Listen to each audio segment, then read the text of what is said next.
UP के कई जिलों में बाढ़ का खतरा, वाराणसी में बढ़ता जा रहा है गंगा का जलस्तर बढ़ने से घाट से सटे मंदिरों में पानी घुस चुका है। प्रयागराज में तीर्थ पुरोहितों ने संगम क्षेत्र छोड़ जलस्तर बढ़ने से कछार इलाके की बस्तियों में भी परेशानी बढ़ गई है। चंदौली में 48 घंटे में करीब 5 फीट तक गंगा का जलस्तर बढ़ चुका है।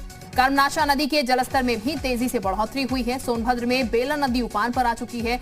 जिला प्रशासन अलर्ट मोड पर है। बाढ़ में फंसे एक ही परिवार के 17 लोगों को फिलहाल बचाया गया है। तो पानी का जलस्तर लगातार बढ़ रहा है, वृद्धि हो रही है इसमें, और ऐसे में लोगों के लिए मुसीबतें भी बढ़ रही हैं। कर्मनाशा नदी की बात करें तो जलस्तर काफी तेजी से यहां पर बढ़ता जा रहा है। इसके अलावा सोनभद्र में भी बेलन नदी उफान पर है।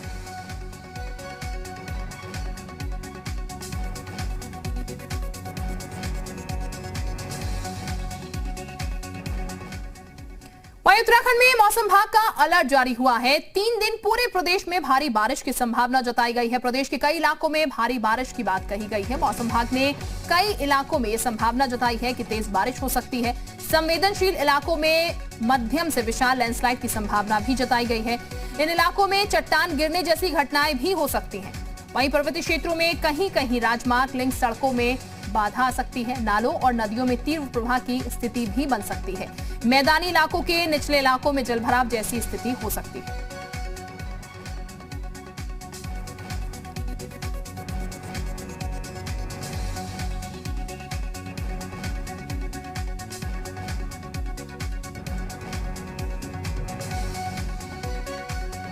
वाराणसी में लगातार बारिश से गंगा का जलस्तर बढ़ गया है। रात में गंगा का जलस्तर खतरे के निशान से काफी करीब आ गया था, जिसके बाद प्रशासन ने घाट के किनारे नाविकों और छोटे दुकानदारों को हटने के निर्देश दे दिए। अब तक 8 मीटर तक गंगा का जलस्तर बढ़ चुका है। हालात का जायजा लिया जी मीडिया संवाददाता ने। लगातार हो रही बारिश से वाराणसी में गंगा का जल स्तर बढ़ गया है। इस वक्त हम लोग मौजूद हैं 80 घाट पर। आप हमारे पीछे देख सकते हैं, तमाम नाव का संचालन बंद कर दिया गया है। पानी काफी ऊपर तक आ गया है। बताया जा रहा है कि कल रात तक 65.48 मीटर तक पानी दर्ज किया गया है, जो कि जो खतरे का निशान है उसके काफी करीब है। हमारे साथ कुछ नाविक हैं, हम उनसे भी बात करेंगे। भैया, कितना पानी बढ़ गया है? पानी तो 3 दिन के अंदर में हम समझ रहे हैं कि कम से कम 8 मीटर 9 मीटर पानी बढ़ा हुआ है। 8 मीटर बढ़ गया है। आप लोगों को नाव चलाना बंद कर दिया है? नहीं, आज से आदेश हुआ है। प्रशासक ने आदेश दिया है कि नाविक लोग नाव चलाना बंद कर दें। तो हम लोग प्रशासक के साथ हैं भाई। उनका आदेश हम लोग मानते हैं, तो नाव हम लोग बंद कर दिए हैं। यह नाव चलाने जो अभी रोक लगा दी गई है, दिक्कत हो गई आपको? नहीं, देखिए, जीवन के साथ, किसी के जीवन के साथ खिलवाड़ नहीं खेला जा सकता है। और प्रशासन ने जो अपने स्तर से बोट को बंद किया है, हम समर्थन कर रहे हैं, क्योंकि उचित निर्णय प्रशासन ने सही समय पे सही वक्त पे लिया है। नाविक हैं, उनका कहना है कि ये सही फैसला लिया गया है, क्योंकि किसी के जीवन के साथ खिलवाड़ नहीं किया जा सकता। प्रशासन लगातार जुटा हुआ है और जो भी तैयारियां हैं वो पुख्ता कर ली गई हैं। कैमरा पर्सन अरविंद के साथ विशांत श्रीवास्तव, जी मीडिया, वाराणसी। और उस वक्त हमारे साथ हमारे 2 सहयोगी अंशुमन सोनभद्र से जुड़ चुके हैं। इसके साथ विशांत हमारे साथ वाराणसी जुड़ चुके हैं। सबसे पहले अंशुमन का रुख कर लेते हैं। अंशुमन, सोनभद्र की अगर बात की जाए तो क्या तस्वीर सोनभद्र में नजर आ रही है मौसम को लेकर?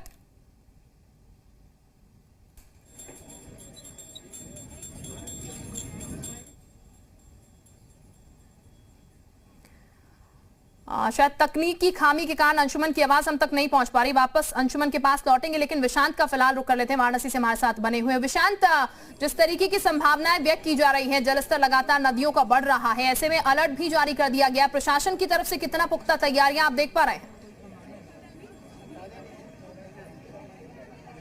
देखिए, जिस तरीके से लगातार पहाड़ी इलाकों में बारिश हो रही थी और नदी का जो जल स्तर है वो लगातार बढ़ रहा था। कल रात में मैं बताऊं कि गंगा का जल स्तर खतरे के निशान के काफी करीब पहुंच गया था। मैं आपको सबसे पहले तस्वीरें दिखाना चाहूंगा। आप हमारे पीछे ही जो तस्वीर देख रहे हैं, जो जलकुंभी नजर आ रही है, वहां तक जो है लोगों की आवाजाही थी, लेकिन अब आप साफ देख सकते हैं कि जो नाव जहां पर खड़ी है, यहां तक पानी आ गया है। तो कितना फासला हो गया है। पिछले अगर कुछ दिनों की बात करें तो 8 से 10 मीटर पानी गंगा का जो जल स्तर है वो बढ़ चुका है। जो नाविक हैं उनको रोक दिया गया है, जितना भी जो नाव का संचालन है वो नहीं कर सकते हैं। जो आसपास के जो स्थानीय दुकानदार हैं उनको घाट से दूर रहने की हिदायत दी गई है। जो लगातार जो प्रशासन है, वो जो NDRF की टीमें हैं वो घाट घाट पर जाकर के निरीक्षण निरीक्षण कर रही हैं। जो दूर दराज से लोग यहाँ पर आते हैं, चूंकि वाराणसी एक पर्यटन बड़ा स्थल भी है, इसलिए देश के कोने कोने से लोग यहाँ पर घूमने आते हैं, आस्था का केंद्र भी है। तमाम जो सैलानी आए हैं हम उनसे भी बात करेंगे। कहाँ से आए हैं? मोकलसरा से जी। तो ये जो नाव नहीं चल रही है तो क्या कहना है? जी बाढ़ आई हुई, पानी गंगा बढ़ा हुआ है, थोड़ा सा अच्छा नहीं लग रहा, मज़ा नहीं आ रहा है। मज़ा नहीं आ रहा है? नहीं, मज़ा नहीं आ रहा, क्योंकि नौका विहार करते थे हम लोग, तो गंगा कम थी तो थोड़ा सा अच्छा एंजॉय नहीं आ रहा हम लोगों को। ये तमाम लोग हैं जो दूर दराज से आते हैं, नाव का जो मज़ा लेते हैं, लुत्फ उठाते हैं, वो नहीं उठा पा रहे हैं। एक बड़ी संख्या जो नाविकों की है, उनके रोजगार पे भी एक संकट जो आ गया है। जो स्थानीय दुकानदार हैं उनको भी एक समस्या हो गई है कि अगर ये ज़्यादा दिन तक बंद रहा तो उनके लिए भी समस्या होगी, क्योंकि काफ़ी दिनों तक हमने देखा था कोविड काल में जो घाट के आसपास के जो दुकानदार थे, जो पर्यटन था, वो कहीं ना कहीं ठप पड़ा था। तो ऐसे में शिल्पा, अगर ये एक बड़ी समस्या है, चुनौती जहाँ एक तरफ प्रशासन के लिए है, जाहिर है विशांत, तो बड़ी समस्या है और इस वक्त जिस तरीके से बरसात हो रही है, ऐसे में प्रशासन का अलर्ट रहना और लोगों की सजगता बहुत जरूरी है। बहुत शुक्रिया आपका तमाम जानकारी देने के लिए।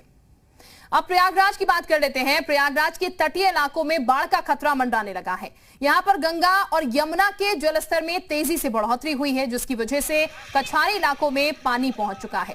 दोनों नदियों में 6 सेंटीमीटर प्रति घंटे की रफ्तार से जलस्तर में बढ़ोतरी हो रही है, जिससे माना यह जा रहा है कि अगले कुछ दिनों में दोनों नदियां तटीय इलाकों में रहने वालों की मुश्किलें बढ़ा सकती हैं। प्रशासन ने भी एहतियात के तौर पर घाटों पर रहने वाले तीर्थ पुरोहितों के साथ नाविकों को सुरक्षित स्थानों पर जाने के निर्देश जारी किए हैं। घाटों पर जल पुलिस और एनडीआरएफ की टीमों को तैनात कर दिया गया है। तीर्थ पुरोहितों का मानना है कि अगर पानी के बढ़ने की रफ्तार यही रही तो अगले 2 दिनों में गंगा जी संगम स्थल लेते हनुमान जी तक पहुंच सकती हैं।